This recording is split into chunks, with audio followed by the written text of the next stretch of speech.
நீங்களே ஆராதனைக்குரியவர், நீங்களே ஆராதனையின் நாயகர் ஆண்டவரே. பிதாவே, உம்முடைய நாமத்தை நாங்கள் உயர்த்துகிறோம் இந்த காலை வேளையில. தேவனே, நீர் பெரியவர், பெரியவர், பெரியவர் சுவாமி. ஆண்டவரே, நீங்கள் நேற்றும் இன்றும் என்றும் மாறாத தேவாதி தேவனா இருக்கிறீர்கள் ஆண்டவரே. அதற்காக உம்மை நன்றியோடு ஸ்தோத்தரிக்கிறோம். பிதாவே, நீங்களே சகலவற்றையும் ஆளுகை செய்கிறவர் ஆண்டவரே. நீங்களே சகலவற்றையும் படைத்தவர் ஆண்டவரே. நீங்களே பெரியவர் ஆண்டவரே. நீங்களே அற்புதம் செய்கிறவர் ஆண்டவரே. நீங்களே ஆண்டவரே ஒவ்வொரு நாளும் எங்களுடைய வாழ்க்கையில அதிசயங்களை காண பண்ணுகிறவர் பிதாவே. இந்நாள் வரைக்கும் பிதாவே எங்களோடு கூட இருந்து எங்கள் ஒவ்வொருவரையும் வழி நடத்தினதற்காக அப்பா உமக்கு நன்றி என்று சொல்லுகிறோம் ஆண்டவரே. கடந்த நாட்கள், கடந்த வாரங்கள் அப்பிதாவே நீங்கள் எங்களோடு கூட இருந்து எங்கள் ஒவ்வொருவருக்கும் செய்த நன்மைகளுக்காக தேவனே, எல்லா விதமான ஆசீர்வாதங்களுக்காக, கொடுத்த பலத்துக்காக, சுகத்துக்காக அப்பா உம்மை நன்றியோடு ஸ்தோத்தரிக்கிறோம் ஆண்டவரே. தேவனே, நீங்கள் ஒருவர் மாத்திரமே ஆண்டவரே மகிமையின் தேவன் ஆண்டவரே. ஆண்டவரே, நீங்கள் ஒருவர் மாத்திரமே ஆண்டவர் சிங்காசனத்தின் மேல் வீற்றிருக்கிற சர்வ வல்லமை உள்ள தேவனாய் இருக்கிறீங்க ஆண்டவரே. அப்பா உம்மை நாங்கள் மாத்திரம் உயர்த்துகிறோம் ஆண்டவரே. உம்மை நாங்கள் மாத்திரம் ஆண்டவரை ஆராதிக்கிறோம் ஆண்டவரே. தேவனே, நீர் ஆராதனையின் நாயகர், நீர் அற்புதர் ஆண்டவரே. நீர் அதிசயங்களை காண பண்ணுகிறவர் அப்பா. உம்முடைய வார்த்தை சொல்லுங்கள், என்னை நோக்கி நீங்கள் கூப்பிடுங்கள் ஆண்டவரே. உங்களுடைய வாழ்க்கையில பெரிய காரியங்கள், நீங்கள் அறிந்ததும் அறியாததும் எட்டாததுமான பெரிய காரியங்கள் உங்களுடைய வாழ்க்கையில செய்வேன் என்று சொன்னது நல்ல ஆண்டவரப்பா. பிதாவை, இந்த காலை வேளையில விதமாய் உங்களுடைய சமூகத்தில் நின்று உம்மை ஆராதிக்க நீங்கள் தந்த நல்ல தயவுக்காக நன்றி ஆண்டவரே. கடந்த நாட்கள் முழுவதுமாய் தேவனே எங்கள் ஒவ்வொருடைய கரங்களை பிடித்து தேவனே அப்பா நீர் எங்களை பாதுகாத்ததற்காக, பராமரித்ததற்காக மறுபடியும் உமக்கு நன்றி என்று சொல்லுகிறோம் ஆண்டவரே. எங்களுடைய சூழ்நிலைகள் எப்படி இருந்தாலும் பரவாயில்லை ஆண்டவரே. ஆனாலும் தேவனே, நீர் எங்களோடு கூட இருக்கிறீங்க ஆண்டவரே. நீங்கள் எங்களை வழி நடத்துறீங்க ஆண்டவரே. அப்பா, நாங்கள் நினைப்பதை பார்க்கலும் அதிகமாய் ஆண்டவரே எங்களை நேசிக்கிறவராய் இருக்கிறீங்க ஆண்டவரே. பிதாவே, உமக்கு நன்றி, நன்றி, நன்றி, நன்றி ஆண்டவரே.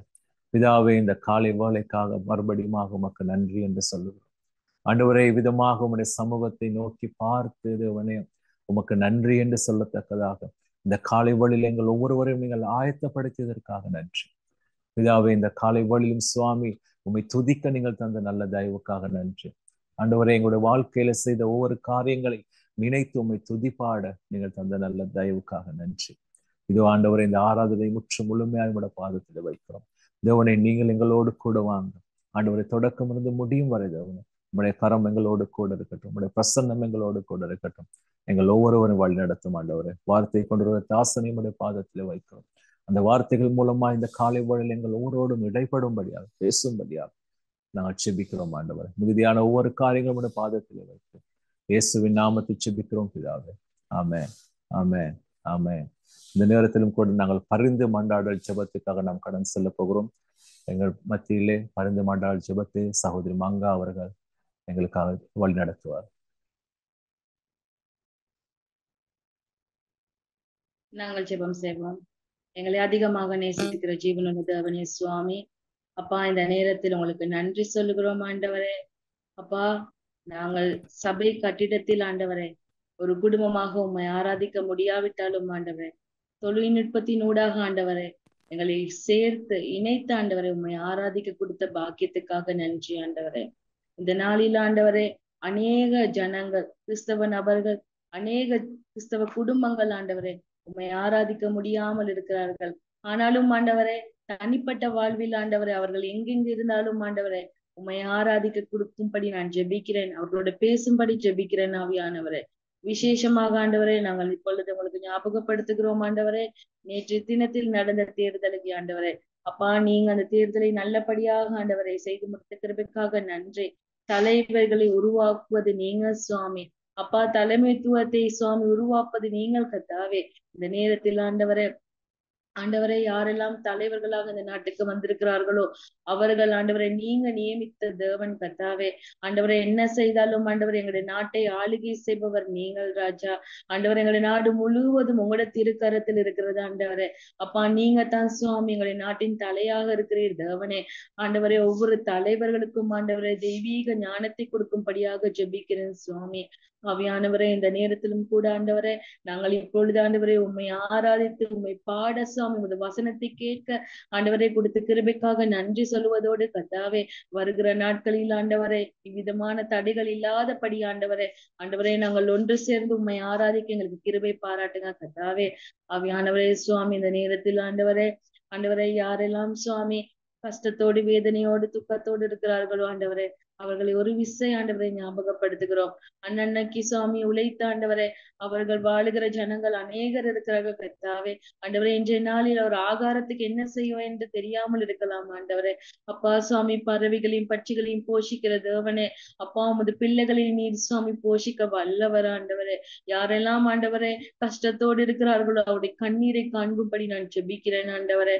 ஆவியானவரே, அதே போல் கர்த்தாவே வைத்தியசாலையிலும் வீடுகளிலும் ஆண்டவரே, அப்பா சரீர ரீதியாகவும் மன ரீதியாகவும் ஆண்டவரை நோய்வாய்ப்பட்டிருக்க ஒவ்வொரு ஜனங்களையும் ஞாபகப்படுத்துகிறோம் ஆண்டவரே.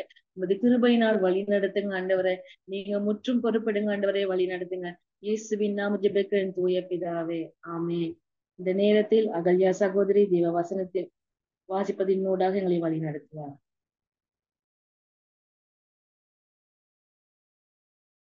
இன்றைய நாளுக்குரிய வேத வாசிப்பு, முதலாம் வேத வாசிப்பு மத்தேயு 7ஆம் அதிகாரம் 1ஆம் வசனம் தொடக்கம் 12ஆம் வசனம் வரைக்கும். நீங்கள் குற்றவாளிகள் என்று தீர்க்கப்படாத படிக்கு மற்றவர்களை குற்றவாளிகள் என்று தீர்க்காதிருங்கள். ஏனெனில் நீங்கள் மற்றவர்களை தீர்க்கிற தீர்ப்பின்படியே நீங்களும் தீர்க்கப்படுவீர்கள். நீங்கள் மற்றவர்களுக்கு அளக்கிற அளவின்படியே உங்களுக்கும் அளக்கப்படும். நீ உன் கண்ணில் இருக்கிற உத்திரத்தை உணராமல் உன் சகோதரன் கண்ணில் இருக்கிற துரும்பை பார்க்கிறது என்ன? இதோ உன் கண்ணில் உத்திரம் இருக்கையில் உன் சகோதரனை நோக்கி, நான் உன் கண்ணில் இருக்கும் துரும்பை எடுத்து போடட்டும் என்று நீ சொல்வது எப்படி? மாயக்காரனே, முன்பு உன் கண்ணில் இருக்கிற உத்திரத்தை எடுத்து போடு, பின்பு உன் சகோதரன் கண்ணில் இருக்கிற துரும்பை எடுத்து போட வகை பார்ப்பாய். பரிசுத்தமானதை நாய்களுக்கு கொடாதேயுங்கள், உங்கள் முத்துக்களை பன்றிகள் முன் போடாதேயுங்கள். போட்டால் தங்கள் கால்களால் அவைகளை மிதித்து திரும்பி கொண்டு உங்களை பீறி போடும். கேளுங்கள், அப்பொழுது உங்களுக்கு கொடுக்கப்படும். தேடுங்கள், அப்பொழுது கண்டடைவீர்கள். தட்டுங்கள், அப்பொழுது உங்களுக்கு திறக்கப்படும். ஏனென்றால் கேட்கிறவன் எவனும் பெற்றுக்கொள்கிறான், தேடுகிறவன் கண்டடைகிறான், தட்டுகிறவனுக்கு திறக்கப்படும். உங்களில் எந்த மனுஷனானாலும் தன்னிடத்தில் அப்பத்தை கேட்கிற தன் மகனுக்கு கல்லை கொடுப்பானோ? மீனை கேட்டால் அவனுக்கு பாம்பை கொடுப்பானோ? ஆகையால் பொல்லாதவர்களாகிய நீங்கள் உங்கள் பிள்ளைகளுக்கு நல்ல ஈவுகளை கொடுக்க அறிந்திருக்கும் போது பரலோகத்தில் இருக்கிற உங்கள் பிதா தம்மிடத்தில் வேண்டிக் கொள்கிறவர்களுக்கு நன்மையானவைகளை கொடுப்பது அதிக நிச்சயம் அல்லவா?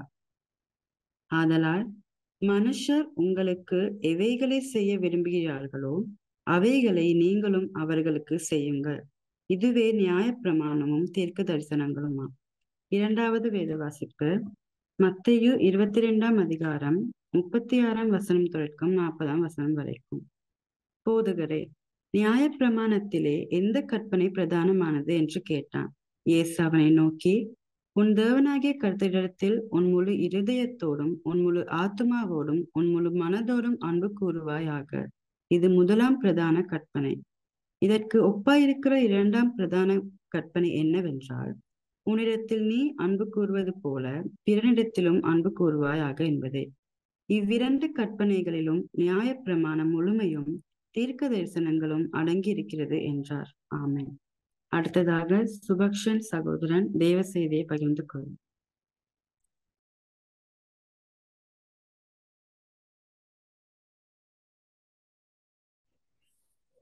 ஹல்லேலூயா. ஆண்டவராய் இயேசு நல்லவராய் இருக்கிறார். அவர் வல்லமை உள்ளவர், அவர் ஜீவன் உள்ளவர், அவர் துதிகளின் மத்தியிலே வாசம் பண்ணுகிறவர். சூழ்நிலைகள் மாறி போகலாம், ஆனாலும் நாங்கள் ஆண்டவருடைய வார்த்தையை கற்றுக்கொள்ளும்படியாக, ஆண்டவருடைய வார்த்தையை தியானிக்கும்படியாக இந்த காலை வேளையிலே நாங்கள் ஆன்லைன் மூலமாக நாங்கள் ஒன்று கூடி இருக்கிறோம். நாங்கள் ஒரு விஷயம் நாங்கள் ஜெபம் பண்ணிக்கொள்வோம்.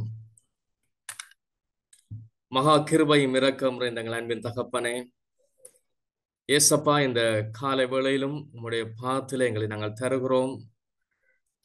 எங்களை நீங்கள் தகுதிப்படுத்தி எங்களை உடைய ரத்தத்தினாலே கழுவி சுத்திகரித்து ஆண்டவரே, உம்முடைய சித்தத்தை நாங்கள் புரிந்து கொள்ள எங்களுக்கு உதவி செய்வீராக ஆண்டவரே. அன்று ஏசாயாவுடைய நாவை தொட்டு சுத்திகரித்த பரிசுத்த ஆவியானவருடைய வல்லமை இன்று என்னையும் ஆண்டவரை கேட்கிற எங்கள் ஒவ்வொருவருக்கும் ஆண்டவர் உம்முடைய சித்தம் புரியும்படியாக ஆண்டவரை நீர் எங்களோடு பேசும்படியாக எங்களை நாங்கள் ஒப்புக் கொடுக்கிறோம். எங்களை ஆளுகை செய்வீராக ஆண்டவரே. கேட்டுக்கொண்டிருக்கிற பார்க்கிற ஒவ்வொருவரை நீர் ஆளுகை செய்வீராக ஆண்டவரே. எங்களை உம்முடைய திருக்கரத்துக்குள் ஒப்பு கொடுத்து இயேசுவின் நாமத்தில் நாங்கள் ஜெபம் பண்ணிக்கிறோம் எங்கள் ஜீவனுள்ள பிதாவே, ஆமென். இந்த ஆன்லைன்ல ஜூம்ல செய்கிறது எனக்கு பரிச்சயமான ஒரு காரியம் அல்ல. நான் செய்வது மிக குறைவு. என்ற நாளிலே தான் நான் நினைக்கிறேன் முதலாவது தடவை ஜூம்ல நான் ஒரு பிரசங்கம் பண்ண போறேன் என்று சொன்னேன். ஆகவே ஏதாவது தடங்கல்கள், ஏதாவது கோளாறுகள் இருந்தால் தயவு செய்து என்னை மன்னித்துக் கொள்ளுங்கள். நாங்கள் வேத பகுதியிலே பார்த்தோம். அங்கே மத்தேயு 7ஆம் அதிகாரத்திலே நாங்கள் வாசித்த வசனங்களிலே நாங்கள் கடைசி வசனம் இங்கே நாங்கள் பார்க்கிறோம்.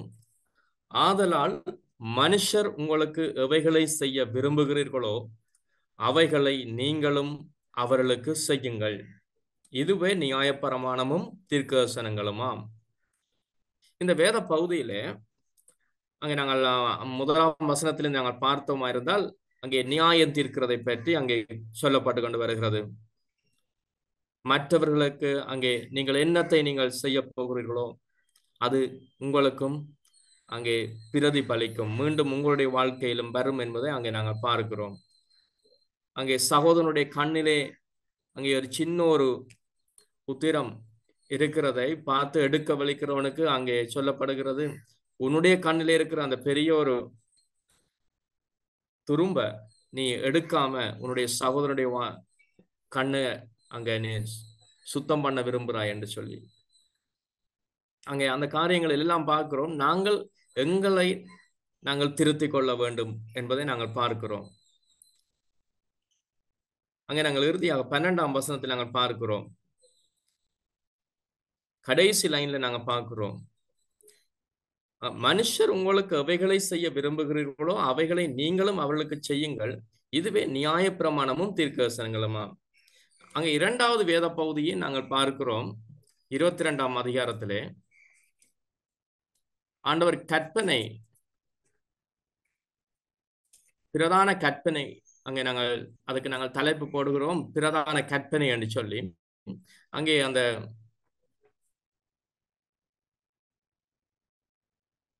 36வது வசனத்தில் நாங்கள் பார்க்கிறோம், அங்கே பிரதான கற்பனை எது என்று சொல்லி அங்கே அது கேட்கிறாங்க. அந்த இடத்துல சொல்லப்படுகிறது என்ன சொன்னால், மோசையினால் 10 கட்டளைகள் கொடுக்கப்பட்டது. அந்த 10 கட்டளைகளிலே,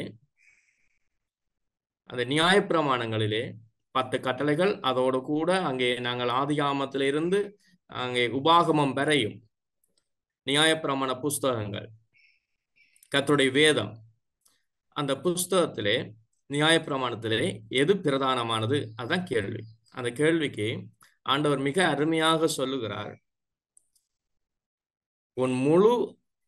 உன் தேவனாகிய கர்த்தரிடத்தில் உன் முழு இருதயத்தோடும் உன் முழு ஆத்மாவோடும் உன் முழு மனதோடும் அன்பு கூறுவாயாக, இது முதலாம் பிரதான கற்பனை. இதற்கு ஒப்பாயிருக்கிற 2ஆம் கற்பனை என்னவென்றால், உன்னிடத்தில் நீ அன்பு கூறுவது போல பிறனிடத்திலும் அன்பு கூறுவாயாக என்பதை. இவ்விரண்டு கற்பனைகளிலும் நியாயப்பிரமாணம் முழுமையும் தீர்க்கதரிசனங்களும் அடங்கி இருக்கிறது என்றார். இந்த இடத்துல நாங்க பார்க்கிறோம், ஆண்டவர் சொல்றார், இந்த 2 கற்பனைகள், அது 2லையும் நியாயப்பிரமாணம் முழுமையும் தீர்க்கதரிசனங்களும் அடங்கி இருக்கிறது என்று ஆண்டவர் இயேசு சொல்லுகிறார். அப்ப நாங்க ஒன்றை நாங்க புரிஞ்சு கொள்ளணும்,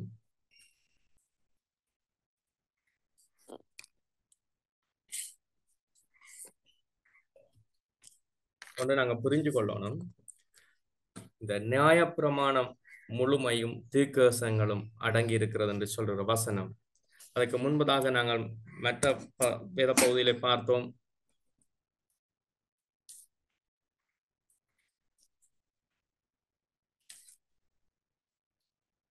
இதுவே நியாயப்பிரமாணமும் தீர்க்கதரிசனங்களுமாம் என்று சொல்லப்படுகிறவைகள். இந்த நியாயப்பிரமாணம் தீர்க்கதரிசனங்கள் அவைகளை குறித்து அங்கே நாங்கள் கடந்த நாட்களிலே வேத படிப்பிலே நாங்கள் சிறிய அறிமுகத்தை பார்த்தோம். அதைத்தான் இன்றைய நாளிலே சபை நடுவிலே அங்கே நாங்கள் தியானிக்க விரும்புகிறேன். நாங்கள் ஆண்டவருடைய வேத புத்தகத்திலே நாங்கள் 66 இந்த பைபிள்ல நாங்க பார்க்கிறோம். 66 புக்ஸ் பார்க்கிறோம். 66 புக்ஸ்ல முதல் 5 புத்தகங்களை நாங்கள் சொல்லுகிறோம் டோரா, அதாவது நியாயப்பிரமாண புத்தகங்கள். முதல் 5 புத்தகம் ஆதியாகமம் தொடக்கம் உபாகமம் வரைக்கும். அதுக்கு பிறகு நாங்கள் பார்க்கிறோம் சரித்திர நூல்கள். சரித்திர நூல்கள் உபாகமங்களுக்கு பின்பதாக ஜோஷுவாவில் ஆரம்பித்து எஸ்தர் வரையும் போறாங்க. நாங்க ஜோபுல இருந்து பார்க்கிறோம்.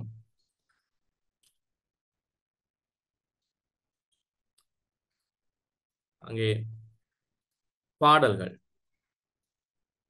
கவிதை நூல்கள், உன்னத பாட்டு வரையும். அதுக்கு பின்பதாக நாங்கள் பார்க்கிறோம்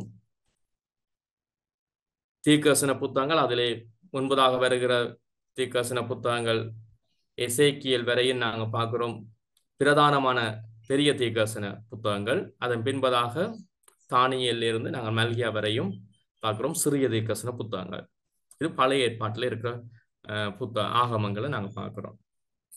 புதிய ஏற்பாட்டில் அதே போல மத்தேயிலிருந்து யோவான் வரையும் நாங்கள் பார்க்கிறோம் சுவிசேஷ நூல்கள். புதிய ஏற்பாட்டில் இருக்கிற ஒரு சரித்திர நூல் அப்போஸ்தலர் நடபடிகள். புதிய ஏற்பாட்டில் ஒரே ஒரு சரித்திர நூல் இருக்கிறது, அப்போஸ்தலர் நடபடிகள். அதன் பின்பதாக நாங்கள் பார்க்கிறோம் ரோமர்ல இருந்து யூதா வரையும் நாங்கள் பார்க்கிறோம் நிருபங்கள். நிருபங்களானது அப்போஸ்தலர்களாலே அந்த காலகட்டத்திலே திருச்சபைகளில் இருந்த சூழ்நிலைகளுக்கு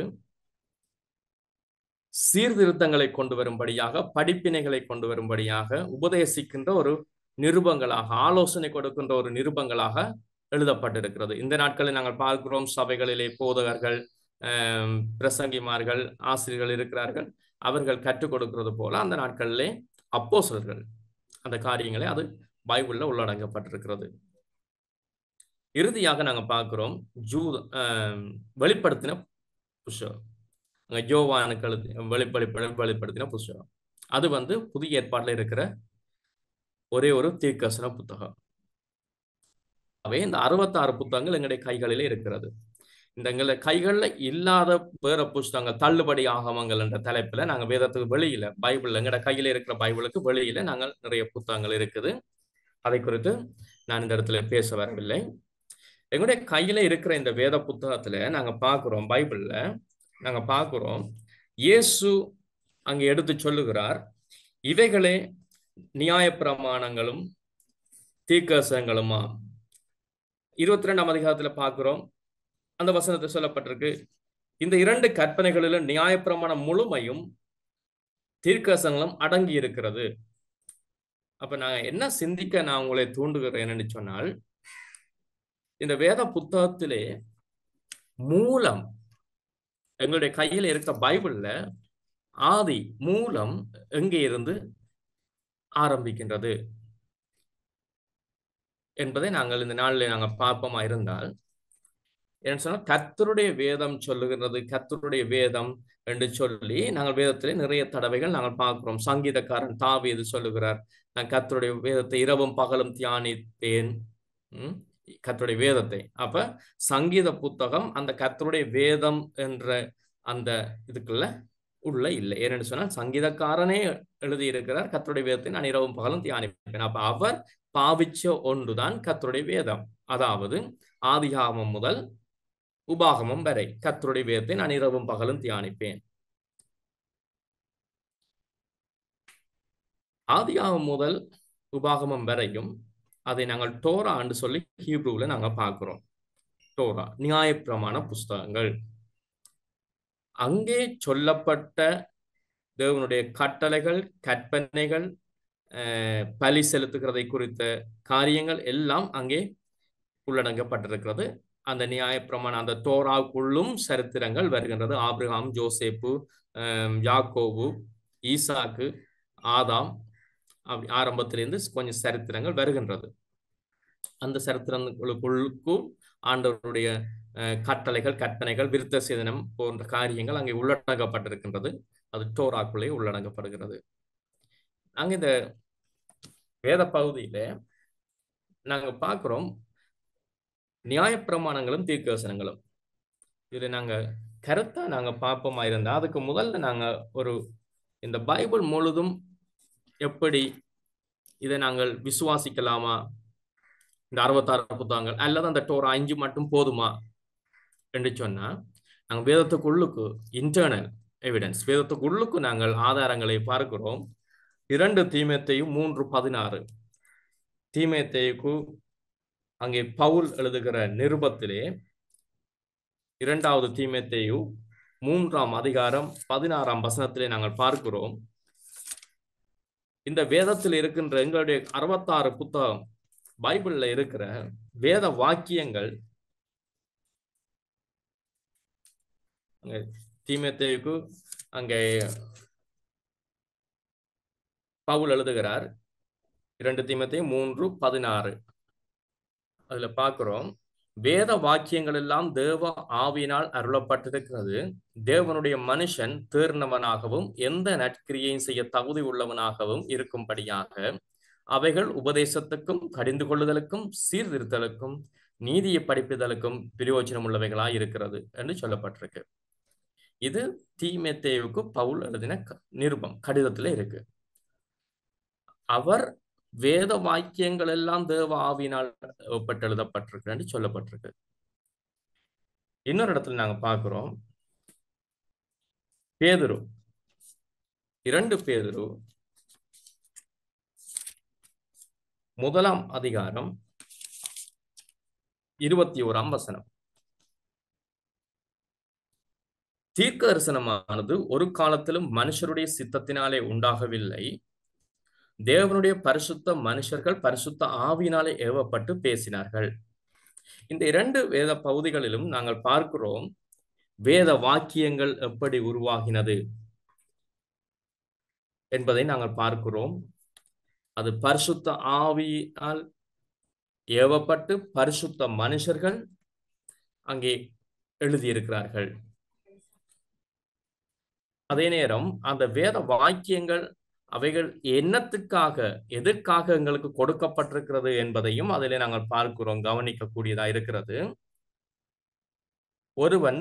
மனுஷன் ஒருவன், அதாவது தேவனுடைய பிள்ளைகள் நானும் நீங்களும் தேறினவனாகும்படியாகவும் நற்கிரியை செய்ய தகுதி உள்ளவனாகும்படியாகவும் அவைகள் கொடுக்கப்பட்டிருக்கிறது. ஆமென்.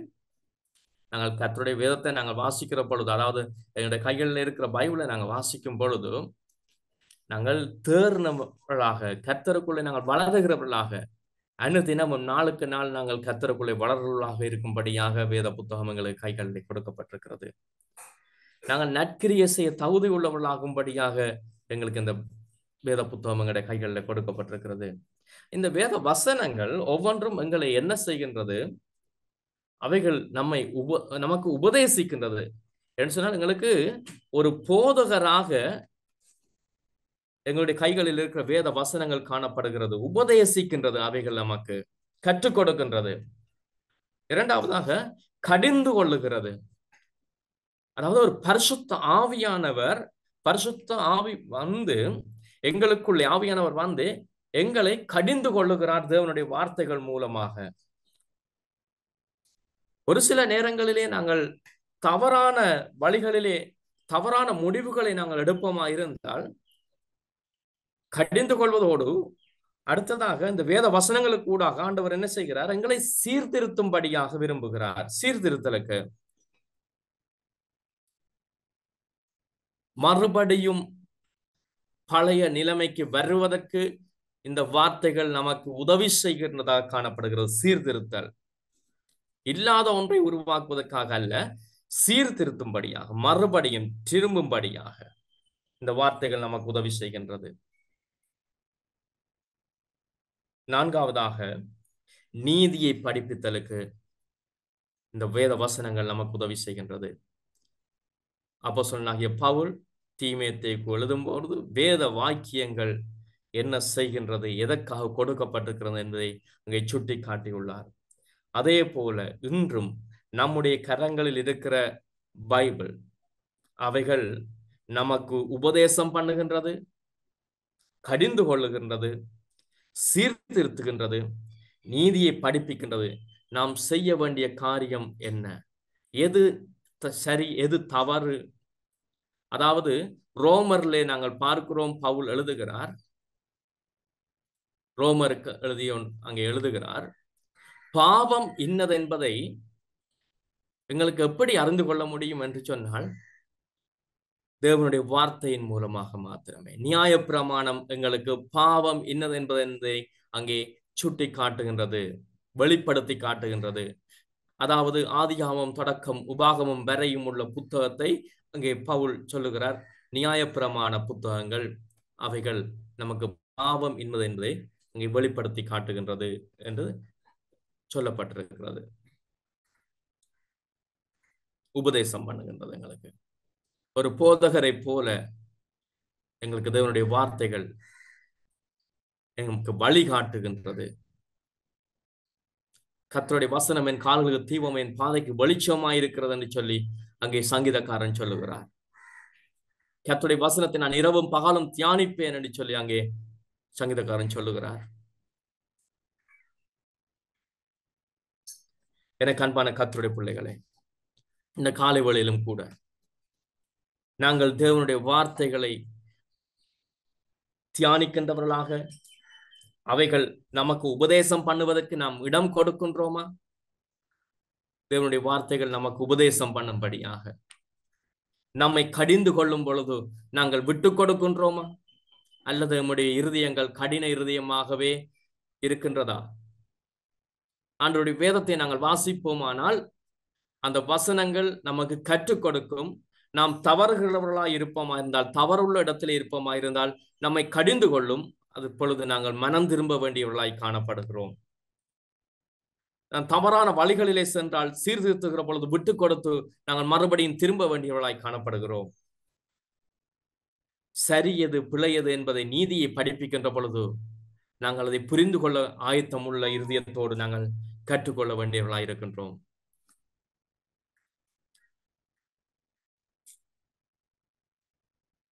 நாங்கள் இரண்டாவது வேத பகுதியிலே பார்க்கிறோம், உன் முழு இருதயத்தோடும், யாரை? உன் தேவனாகிய கர்த்தரிடத்துல உன் முழு இருதயத்தோடும், உன் முழு ஆத்மாவோடும், உன் முழு மனதோடும் அன்பு கூறுவாயாக. அங்கே நாங்கள் இந்த பகுதியை நாங்கள் பார்க்கிறோம், உபாகமம் 6ஆம் அதிகாரம் 5ஆம் வசனத்திலே பார்க்கிறோம். உபாகமம், அதாவது தோரா, நியாயப்பிரமாண புஸ்தகத்திலே 5வது புத்தகம், தோராவிலே 5வது புத்தகம் உபாகமம், சட்ட நூல்கள் என்று சொல்லுவோம் நாங்கள். 5 புத்தகத்தை நியாயப்பிரமாணம் தோராவை நாங்கள் சட்ட நூல்கள் என்று சொல்லுவோம். 6ஆம் அதிகாரம் 5ஆம் வசனம். அங்கே மத்தேயு 22ஆம் அதிகாரம் 37ஆம் வசனத்திலே சொல்லுகிறதை நாங்கள் உபாகமம் 6:4ஆம் வசனத்தை பார்க்கிறோம். இஸ்ரவேலை கேள், நம்முடைய தேவனாகிய கர்த்தர் ஒருவரே கர்த்தர், நீ உன் தேவனாகிய கர்த்தரிடத்தில், உபாகமம் 6:5, நீ உன் தேவனாகிய கர்த்தரிடத்தில் உன் முழு இருதயத்தோடும், உன் முழு ஆத்மாவோடும், உன் முழு பலத்தோடும் அன்பு கூறுவாயாக என்று நான் உனக்கு கட்டளையிடுகிற இந்த வார்த்தைகள் உன் இருதயத்தில் இருக்க கடவது. நீ அவைகளை உன் பிள்ளைகளுக்கு கருத்தாய் போதித்து, நீ உன் வீட்டில் உட்கார்ந்திருக்கிற போதும், வழியில் நடக்கிற போதும், படுத்துக் கொள்ளுகிற போதும், எழுந்திருக்கிற போதும் அவைகளை குறித்து பேசி அவைகளை உன் கையின் மேல் அடையாளமாக காட்டிக்கொள்வாயாக. அவைகள் உன் கண்களுக்கு நடுவே ஞாபக குறியாய் இருக்க கடவது என்று அங்கே நாங்கள் அந்த வேத பகுதியிலே பார்க்கிறோம், உபாகமம் 6ஆம் அதிகாரத்திலே.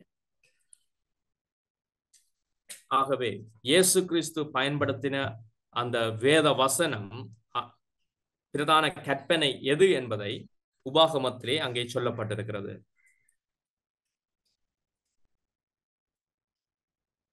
இதற்கு ஒப்பாயிருக்கிற 2ஆம் கற்பனை என்னவென்றால், இயேசு சொல்லுகிறார் 22ஆம் அதிகாரம் 39ஆம் வசனம், உன்னிடத்தில் நீ அன்பு கூறுவது ஒரு பிறனிடத்திலும் அன்பு கூறுவாயாக என்பதே.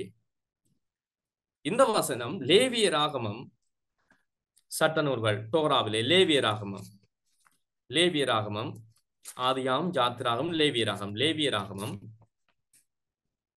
19ஆம் அதிகாரம்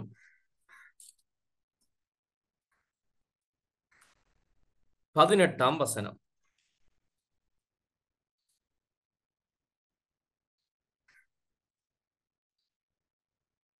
பழிக்கு பழி வாங்காமலும், லேவியராகமம் 19:18, பழிக்கு பழி வாங்காமலும் உன் ஜன புத்திரன் மேல் பொறாமை கொள்ளாமலும் உன்னில் நீ அன்பு கூறுவது போல பிறனிலும் அன்பு கூறுவாயாக, நான் கர்த்தர். இயேசு சொல்லுகிற வார்த்தை லேவியராகமத்தில் இருந்து ஆண்டவர் சொல்லுகிறார், உன்னிடத்தில் நீ அன்பு கூறுவதோடு பிறனிடத்திலும் அன்பு கூறுவாயாக என்பதை. லேவியராகமத்தில் சொல்லப்பட்ட உன்னில் நீ அன்பு கூறுவது போல பிறனிலும் அன்பு கூறுவாயாக. எனக்கு அன்பான தேவனுடைய பிள்ளைகளே, அங்கே இயேசு சொல்லுகிறார், நான் சுயமாக ஒன்றையும் பேசவில்லை, பிதா எதை பேசினாரோ அதைத்தான் நான் பேசுகிறேன். அங்கே நாங்கள் மத்தேயுல நாங்கள் பார்க்கிறோம், நியாயப்பிரமாணத்தை நான் ஒழிக்க வரவில்லை.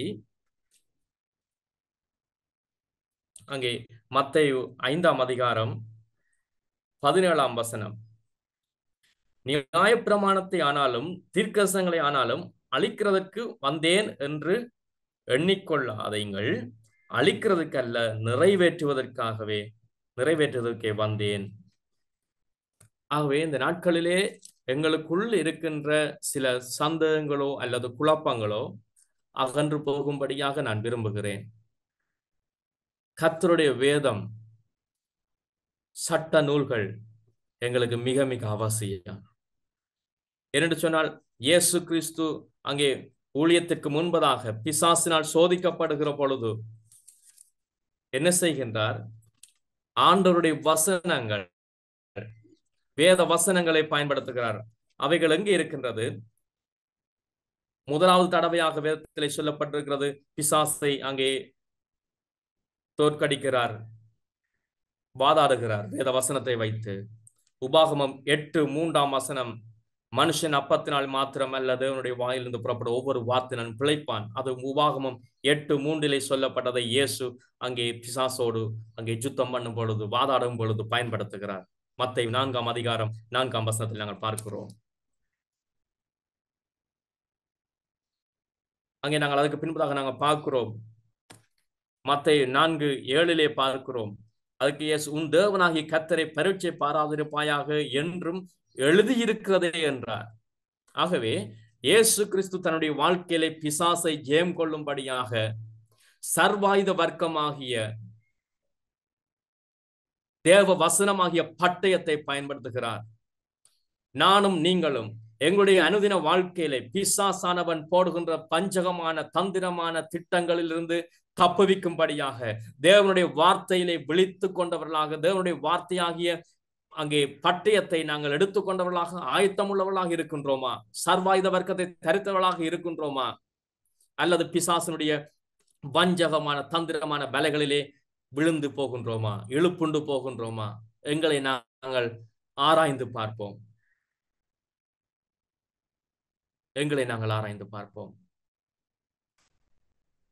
நாங்கள் முழு இருதயத்தோடு, முழு ஆத்மாவோடு, முழு மனதோடு, முழு பலத்தோடு மாட்கூவிலே நாங்கள் பார்க்கிறோம் 12ஆம் அதிகாரம் 30ஆம் வசனம் 31ஆம் வசனத்தில் நாங்கள் பார்க்கிறோம். அங்கே சொல்லப்படுகிறது, முழு பலத்தோடு நாங்கள் அன்பு கூற வேண்டும். முழு இருதயத்தோடு, முழு ஆத்மாவோடு, முழு மனதோடு தேவனை நாங்கள் அன்பு கூற வேண்டும்.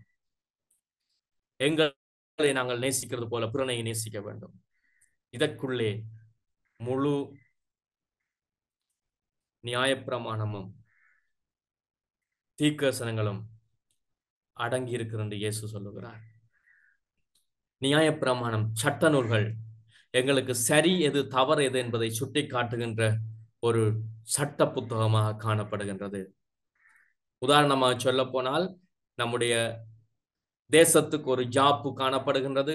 அதே போல நம்முடைய சபைக்கு, சினமன் காட்ஸ் பேப்டிஸ்ட் சபைக்கு ஜாப்பு என்பது ஒரு ஆவணம் காணப்படுகின்றது. எங்களுடைய சபை எதை ஏற்றுக்கொள்ளுகிறது, எதை மறக்கின்றது என்பதை நாங்கள் பார்க்க வேண்டுமானால் சபை ஜாப்புக்குள் நாங்கள் ஜாப்பில் நாங்கள் பார்க்க முடியும்.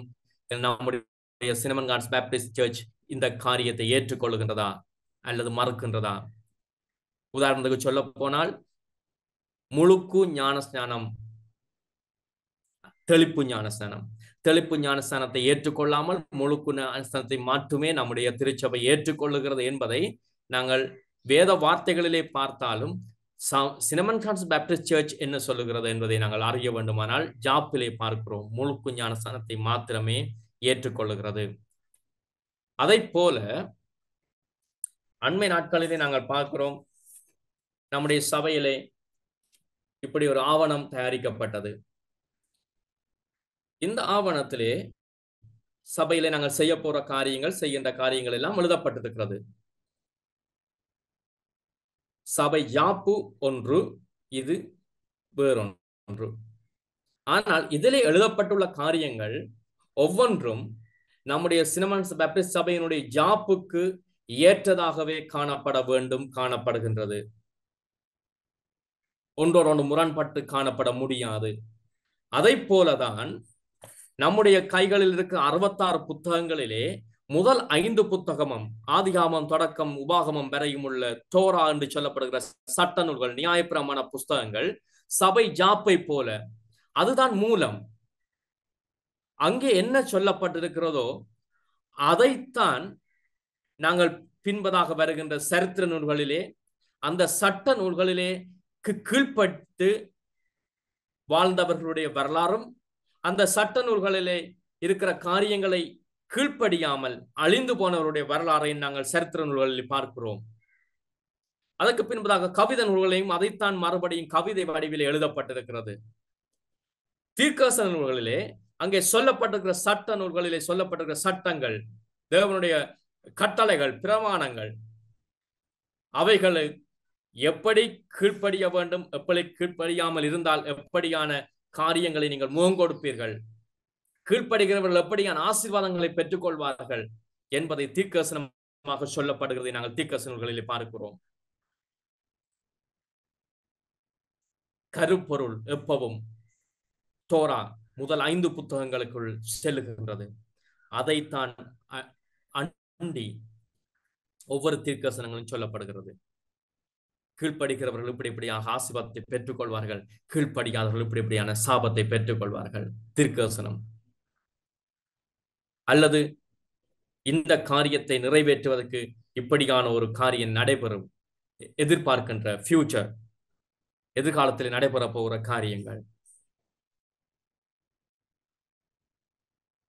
அதன் பின்பதாக நாங்கள் பார்க்கிறோம் வெளிப்படுத்தல் புத்தகம். இறுதியாக ஆண்டவருடைய வார்த்தைக்கு கீழ்ப்படுகிறவர்கள் எங்கே போக போகிறார்கள், கீழ்ப்படியாதவர்களுக்கு என்ன நடக்கப் போகின்றது, அதை வெளிப்படுத்துகிறத காண்படுகிறது. எனக்கு அன்பான தேவனுடைய பிள்ளைகளே, நாங்கள் கர்த்தருடைய வேதத்தை எங்களுக்கு வாழ்க்கையில இலகுவாக எங்களுக்கு புரிந்து கொள்ளும்படியாக முதல் 5 புத்தகங்களையும் புரிந்து கொள்வதற்கு இலகுவாக காணப்படுகிறது. சரித்திர நூல்களும், அங்கே கவிதை நூல்களும், தீர்க்கதரிசனங்களும், சுவிசேஷ நூல்களும், நிருபங்களும். ஒரு சிலர் நிருபங்களை ஏற்றுக்கொள்வதற்கு மனதில்லை. ஆனால் நிருபங்களும் அங்கே சபைகள் திருந்துவதற்காக, ஆண்டவரை நோக்கி பார்க்க வேண்டும் என்பதற்காக அந்த நோக்கத்தோடு தேவ ஆவியினால் ஏவப்பட்டு தேவ மனுஷர்கள் எழுதின புத்தகங்கள். ஆகவே அவைகளை நாங்கள் கருத்தில் கொள்ளத்தான் வேண்டும். அவைகளை நாங்கள் புறக்கணிக்க முடியாது. இந்த நாட்களிலே சபைகளில் இருக்கின்ற பிரச்சனைகள் என்னவென்று சொல்லி அந்த பிரச்சனைகளுக்கான தீர்வுகள் அங்கே நிருபங்களிலே காணப்படுகிறது. சபைகளிலே வருகிற பிரச்சனைகளுக்கான தீர்வுகள் அப்போஸ்தலர்கள் எழுதப்பட்டிருக்கிறது. அதற்காக அவைகள் கொடுக்கப்பட்டிருக்கிறது. இந்த நாளிலும் கூட நாங்கள் இந்த ஆன்லைன்லேயே நாங்கள் தேவனுடைய வார்த்தையை நாங்கள் கேட்டுக்கொண்டிருக்கிறோம், பார்த்து கொண்டிருக்கிறோம். தேவ ஆவியானவர் ஏவப்பட்டு தேவ ஆவியினால் ஏவப்பட்டு தேவ மனுஷர்கள் எழுதின வார்த்தைகளை நாங்கள் தியானித்துக் கொண்டிருக்கிறோம். 66 புத்தகங்களிலும் எவைகளையும் நாங்கள் புறக்கணிக்கிறது எங்களுக்கு நல்லதல்ல. அவைகள் தேவ ஆவியினால் ஏவப்பட்டு தேவ மனுஷர்கள் எழுதினார்கள். அவைகள் நமக்கு உபதேசத்துக்கும் கடிந்து கொள்ளுதலுக்கும் சீர்தலுக்கும் நீதியை படிப்பித்தலுக்கும் உதவியாயிருக்கின்றது. அவைகள் நம்மை தகுதிப்படுத்துகின்றது. எதற்காக? நித்திய ஜீவனை பெற்றுக்கொள்ளும்படியாக. நித்திய ஜீவனை பெற்றுக்கொள்ள வேண்டும் என்பதே நம் ஒவ்வொருவருடைய அங்கே எதிர்பார்ப்பு. எங்களுக்கு முன்பதாக இருக்கிற இலக்கு நித்திய ஜீவனை பெற்றுக்கொள்ள வேண்டும். என்று சொன்னால் ஆதாம் ஏவாள் விட்ட தவறினாலே ஜீவ விருட்சத்திலே அங்கே கனியை புசிக்க முடியாதபடி அங்கே ஏற்பட்ட சூழ்நிலை. இப்பொழுது புதிய ஆதாம் கூடாக இயேசு கிறிஸ்துவ கூடாக எங்களுக்கு நித்திய ஜீவனை பெற்றுக்கொள்ளும்படியாக ஜீவ விருட்சத்தின் கனியை எங்களுக்கு புசியக்கூடிய ஒரு சூழ்நிலை எங்களுக்கு எதிர்காலத்திலே காணப்படுகிறது. அதை நோக்கி நாங்கள் ஓடிக்கொண்டிருக்கிறோம். அதற்கு எங்களை தகுதிப்படுத்தும்படியாக தேறும்படியாக இந்த வேத வார்த்தைகள் ஒவ்வொன்றும் உதவியாயிருக்கிறது. நாம் இவைகளை வாசித்து தியானிக்கின்றோம். அங்கே நாங்கள் எங்களுடைய குரூப்ல வாட்ஸ்அப் குரூப்ல நாங்கள் பார்க்கிறோம். வேத பகுதியை தியானித்தோம் என்று சொல்லி ஒவ்வொருவரும் போடுகிறார்கள். மிகவும் சந்தோஷமாக காணப்படுகிறது. அந்த தியானிக்கின்ற ஒவ்வொரு நேரங்களிலும் தேவனுடைய வார்த்தை நம்மோடு பேசும்படியாக, நம்மை சீர்திருத்தும்படியாக, நம்மை கடிந்து கொள்ளும்படியாக, நம்மை புதுப்பித்துக் கொள்ளும்படியாக இடம் கொடுப்பது மிக மிக அவசியமாய் காணப்படுகிறது. நாங்கள் ஜெபம் செய்வோம். நாளிலும் கூட ஒரு புதிய அனுபவம் ஜூமு கூடாக ஆன்லைன்லே எங்களுடைய சபை மக்களை பார்க்காமல், முகங்களை பார்க்காமல், அங்கே கம்ப்யூட்டரை பார்த்து ஸ்கிரீனை பார்த்து பேசிக் கொண்டிருக்கிறேன். தேவ ஆவியானவர் தாமே உங்களுடைய இருதயங்களை தொட்டு உணர்வடைய செய்வாராக. என்ன நோக்கத்துக்காக அவர் தன்னுடைய வார்த்தைகளை எங்களுடைய கைகளிலே கொடுத்திருக்கிறாரோ அவர் விரும்புகிற பரிசுத்தம் நம்முடைய வாழ்க்கையில் உண்டாகும்படியாக, அவர் விரும்புகிற நன்மைகள் எங்களுடைய வாழ்க்கையில உண்டாகும்படியாக, அவர் கொடுத்திருக்கிற சகல ஆசீர்வாதங்களும் எங்களுடைய வாழ்க்கையில உண்டாகும்படியாக அவர் விரும்புகிறார். நாம் நம்மை விட்டு கொடுத்து அவர் எங்களுக்கு சிலுவையிலே கொடுத்த சகல ஆசீர்வாதங்களையும் பெற்றுக்கொள்வதற்கு எங்களை நாங்கள் ஒப்பு கொடுப்போம். இடத்திலே ஆண்டவர் தாமே தொடர்ந்தும் எங்களை ஆசீர்வதிப்பாராக. நாங்கள் கேட்ட வார்த்தைகளுக்காக இதிலே நாங்கள் சிறிய காரியங்களை கற்றுக்கொண்டிருப்போமானால் ஆண்டவருக்கு நாங்கள் நன்றி செலுத்துவோம். ஆண்டவர் தொடர்ந்தும் எங்களை உயிர்ப்பிக்கும்படியாக, சீர்திருத்தும்படியாக, கட்டி எழுப்பும்படியாக, தனக்கு உகந்த பாத்திரங்களாக எங்களை உருவாக்கும்படியாக விட்டு கொடுக்கின்ற இருதயத்தோடு நாங்கள் ஜெபனிலே காணப்படுவோம். மகா கிருபையும் இரக்கம் நிறைந்த தெய்வமே, ஏசப்பா, உம்முடைய வார்த்தைகள் ஒவ்வொன்றும் ஜீவனுள்ள வார்த்தைகள். அவைகளிலே நாங்கள் ஒவ்வொன்றையும் நாங்கள் ஏற்றுக்கொள்ளவும் கீழ்ப்படியவும் எங்களுக்கு உதவி செய்யுங்கள். உம்முடைய வார்த்தைகள் ஒன்றும் வீணாய் போகாதவாறு எங்களுடைய வாழ்க்கையிலே அவைகள் நன்மைகளை செய்யும்படியாக எங்களுக்கு உதவி செய்யுங்கள். எங்களை பண்படுத்துங்கள். மென்மேலும் நாங்கள் உம்மை கிட்டிச் சேர எங்களுக்கு உதவி செய்யுங்கள். தொடர்ந்து அன்றினமும் எங்களோடு நீங்கள் பேசுவீராக. நாங்கள் செய்கின்ற ஒவ்வொரு தியான பகுதிகளிலும் எங்களுடைய வாழ்க்கை சீர்திருத்தப்பட, பரிசுத்தமாக்கப்பட எங்களுக்கு உதவி செய்யுங்கள். உங்களுக்கு விட்டு கொடுக்க, உம்முடைய சத்தத்துக்கு, மெல்லிய சத்தத்துக்கு நாங்கள் கீழ்ப்படிய எங்கள் ஒவ்வொருடைய வாழ்க்கையிலும் எங்களுக்கு உதவி செய்வீராக. இந்த நேரத்தை உம்முடைய கரங்களில் ஒப்பு கொடுத்து கேட்டுக்கொண்டிருந்த பார்த்த ஒவ்வொருவரையும் நீர் ஆசீர்வதிக்கும்படியாக எங்கள் ஜாவரை உம்முடைய கரங்களில் ஒப்பு கொடுத்து ஆசீர்வதிச்சோம் நிற்கிறோம் எங்கள் ஜீவனுள்ள பிதாவே. ஆமென். தொடர்ந்து மிகுதி காரியங்களை பாஸ்டர்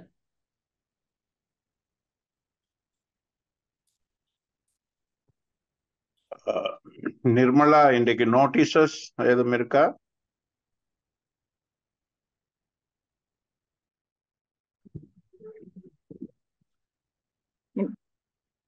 நோட்டீசஸ் இன்னைக்கு மங்கா நோட்டீசஸ் இல்ல பாஸ்டர். அப்ப நாங்க இறுதி ஜெபத்தோட நாங்கள் இந்த ஆராதனையை நாங்கள் நிறைவு செய்து கொள்ளலாம். ஆண்டவரே சுவாமி, இந்த நல்ல நேரத்துக்காக உங்களுக்கு நன்றி என்று சொல்லுகிறேன். நாங்கள் 19 பேர் இதுல இணைந்திருக்கிறோம். அந்த 19 இணைப்பில ஏராளமான நபர்கள் இணைந்திருக்க வாய்ப்பு இருக்கு. ஆண்டவரே, நாங்கள் இணைந்திருக்கிற ஒவ்வொருவரும் திருச்சபை அங்கத்தவர்களாக உம்மை நோக்கி நாங்கள் மன்றாடுகின்றோம். எங்களுடைய திருச்சபையிலே இருக்கின்ற மக்கள் ஒவ்வொருவருக்காக மன்றாடுகிறோம். யாரெல்லாம் இன்றைய நாளில தொழில்நுட்பம் காரணமாக அவர்களால் பங்கு பெற்ற முடியாமல் இருந்த ஒவ்வொரு அங்கத்தவர்களுக்காகவும் ஜெபிக்கிறோம். ஆண்டவரே, எங்களுடைய மக்களுக்கு இப்படி இணையக்கூடிய வசதிகள் இல்லை, டேட்டா இல்லை, இப்படி இணைய முடியாமல் வீடுகளில தவிப்போட இருக்கிறவர்களை நாங்கள் நினைக்கிறோம், அவர்களுக்காக ஜபிக்கிறோம். அவர்களும் உம்மை ஆராதிக்கிற மக்களாக ஆவியிலே இந்த நேரத்தை ஆராதனையிலே பங்குபடுத்தி அவர்களுடைய தனிப்பட்ட ஆராதனையில் உங்களோடு மகிழ்ந்திருப்பார்கள் என்கின்ற விசுவாசத்தோடு உங்களுடைய சமூகத்திலே வந்து நிற்கிறேன். ஆண்டவரே, எங்களுடைய விசுவாசிகள் தனிப்பட்ட தியான வாழ்விலே ஆண்டவரே உம்மை தேடுகின்ற மக்களாக இருக்கிறதுனாலே உங்களுக்கு நன்றி என்று சொல்லுகிறேன். ஆண்டவரே, நாங்கள் எங்களுடைய செல் குழுக்களை கூட நாங்கள் இன்னும் ஆக்டிவ் ஆக்க வேண்டும். இன்னும் அதிகமாக நாங்கள் உம்மை நெருங்குகின்ற விடயங்களை ஊக்கப்படுத்தி உற்சாகத்தோடு அதிலே நாங்கள் ஈடுபடத்தக்கதாக ஒவ்வொரு சபை அங்கத்தவர்களையும் நீங்கள் ஆசீர்வதியுங்கள். ஆண்டவரே, அதே வேளையிலே எங்களுடைய சபை மக்களுக்கு இருக்கிற தேவைகள், ஆண்டவரே, அவர்களுக்கு நிறைய பொருளாதார தேவைகள் இருக்கலாம், உழைப்பின் தேவைகள் இருக்கலாம். ஆண்டவரே, எங்களுடைய சபை மக்கள் உள்நாட்டிலே இருக்கிறார்கள், வெளிநாட்டிலே இருக்கிறார்கள், இருக்கிற இடத்திலே பாதுகாப்பு தேவை.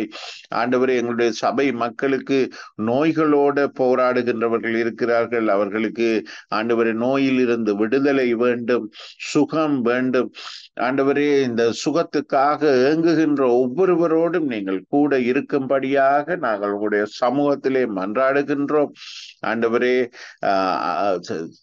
சில காலங்களாக நோய்வாய்ப்பட்டு கொண்டு இருந்து ஆண்டவரே அவர்களால் எழுந்து நடமாட முடியாத நிலையில இருக்கிற ஆண்டவரே எங்களுடைய சபை அங்கத்தவர்கள் ஒவ்வொருவரையும் இந்த நேரத்திலே நான் உங்களுடைய சமூகத்திலே கொண்டு வந்து நான் ஜெபிக்கிறேன். ஆண்டவரே, நீங்க சுகம் கொடுங்க. நீங்க அற்புத விதமாக அவர்களுடைய வாழ்விலே சுவாமி சுகம் கொடுக்கின்ற கர்த்தராய் நீங்கள் கூட இருந்து அவர்களை ஆசீர்வதிக்கும்படியாக ஜெபிக்கிறேன். எங்களுடைய சபை மக்களுக்கு யார் யாருக்கு என்ன வேண்டுதல்கள், விண்ணப்பங்கள், ஆசைகள், விருப்பங்கள் இருக்கிறதோ சுவாமி, எல்லா காரியங்களும் நிறைவேறும்படியாக நாங்கள் ஜெபிக்கிறோம். ஆண்டவரே, நீங்கள் கூட இருந்து ஒவ்வொருவரையும் ஆசீர்வதியுங்கள், ஒவ்வொருவரையும் வழி நடத்துங்கள். ஆண்டவரே, இன்றைய நாளிலே நாங்கள் சுவாமி இந்த ஜூம் தொழில்நுட்பத்துக்கு ஊடாக மிகவும் குறுகிய நேரத்தில் அறிவுறுத்தல் கிடைத்தாலும் நாங்கள் 19 பேராக அந்த 19 அந்த தொடர்புகளுக்கு ஊடாக பலர் அந்தந்த இடங்களில இருந்து பலர் இந்த இடத்துல இந்த ஆராதனையில இணைந்திருப்பார்கள் என்று நாம் விசுவாசிக்கிறோம். ஒவ்வொருவரையும் இயேசுவின் பேரிலே ஆசீர்வதிக்கிறேன். எல்லா ஆசீர்வாதங்களும் அவர்களுடைய வாழ்க்கையிலே தங்கும்படியாக ஜபிக்கிறேன் சுவாமி. ஆண்டவரே, இந்த ஆராதனையிலே கலந்து கொள்ள முடியாத எங்களுடைய அங்கத்தவர்கள் உள்நாட்டிலே வெளிநாட்டிலே இருக்கிற அத்தனை பேரையும் இயேசுவின் பேரிலே ஆசீர்வதிக்கிறேன் சுவாமி. எல்லா ஆசீர்வாதங்களும் அவர்களுடைய வாழ்விலே தங்கும்படியாக ஜபிக்கிறேன். நீங்கள் உதவி செய்யுங்க இயேசு கிறிஸ்துவுடைய நாமத்திலே. எல்லா புத்திக்கும் மேலான தேவ சமாதானம் எங்களுடைய உள்ளங்களையும் எங்களுடைய சிந்தனைகளையும் எங்களுடைய வாழ்வையும் காத்து வழி நடத்துவதாக. பிதா, குமாரன், பரிசுத்த ஆவியாகிய திரியேக தெய்வத்தின் வழி நடத்தல் இன்றும் என்றும் எப்பொழுதும் சதா காலங்களிலும் நம்மோடும் நாம் சார்ந்த அனைவரோடும் எங்களுடைய திருச்சபை மக்களோடும் உள்நாட்டிலே இருக்கிறவர்கள் வெளிநாட்டிலே இருக்கிறவர்கள் எந்த நிலையில் இருக்கின்ற எல்லா மக்களோடும் எப்பொழுதும் கூடவே வருவதாக. ஆமென். என் ஆத்துமாவே கர்த்தரை சோஸ்தரி, என் முழு உள்ளமே அவருடைய பரிசுத்த நாமத்தை சோஸ்தரி. என் ஆத்துமாவே கர்த்தரையே சோஸ்தரி, கர்த்தர் செய்த சகல உபகாரங்களையும் மறவாதே. ஆமென். விண்மண்ணில் ஆட்சி செய்கின்ற ஏக தெய்வமாகிய பிதா குமாரன் ஆவிக்கு சதா